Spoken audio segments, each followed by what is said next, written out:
प्राचीन भारत की धरती पर जन्मी कहानियों में एक कहानी है रावण के जन्म की।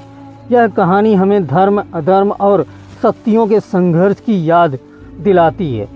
रावण का जन्म महान ऋषि विश्वा और राक्षसी कैकसी के मिलन से हुआ था। ऋषि विश्वा महर्षि पुलस्त्य के पुत्र थे, जिनकी तपस्या और ज्ञान की गाथाएं संसार भर में प्रसिद्ध थीं। वहीं दूसरी ओर राक्षस कुल की राजकुमारी कैकसी को एक शक्ति और पराक्रम से भरे पुत्र की प्राप्ति की लालसा थी। एक दिन अपनी इस इच्छा को पूरा करने के लिए कैकसी ने ऋषि विश्वा की तपोभूमि का रुख किया।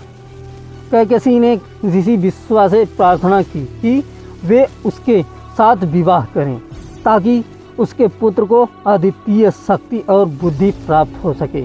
ऋषि विश्वा ने कैकसी की प्रार्थना स्वीकार कर ली, क्योंकि उन्होंने उसके दिल की पवित्रता और उसकी लालसा की तीव्रता को समझा। कैकसी और विश्वा के मिलन से एक अद्वितीय पुत्र का जन्म हुआ, जिसका नाम रखा गया दशानन रावण। वह 10 सिरों और 20 भुजाओं वाला एक अद्वितीय बालक था, जिसमें असाधारण शक्तियां और अपार ज्ञान समाहित था। रावण की बाल्यावस्था से ही उसमें असाधारण प्रतिभा और शक्ति दिखाई देने लगी थी। उसने वेदों और शास्त्रों का गहन अध्ययन किया और युद्ध कौशल में भी महारत हासिल की। रावण का हर कार्य उसे विशेष बनाता चला गया। जैसे जैसे रावण बड़ा हुआ, उसकी शक्ति और पराक्रम में वृद्धि होती गई। उसने कई महान योद्धाओं और देवताओं को परास्त किया और लंका पर अपना आधिपत्य स्थापित किया। उसकी शक्ति और धैर्य ने उसे समस्त राक्षसों का अधिपति बना दिया। अपनी शक्ति और ज्ञान को और भी बढ़ाने के लिए रावण ने कठोर तपस्या की और ब्रह्मा जी को प्रसन्न किया।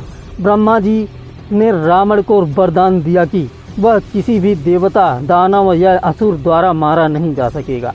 इस वरदान ने रावण को और भी निर्भय और अजेय बना दिया।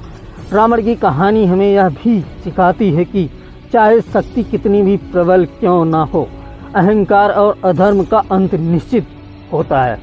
सीता के अपहरण और राम के साथ हुए महायुद्ध में रावण की पराजय ने यह सिद्ध किया कि धर्म और न्याय की हमेशा विजय होती है।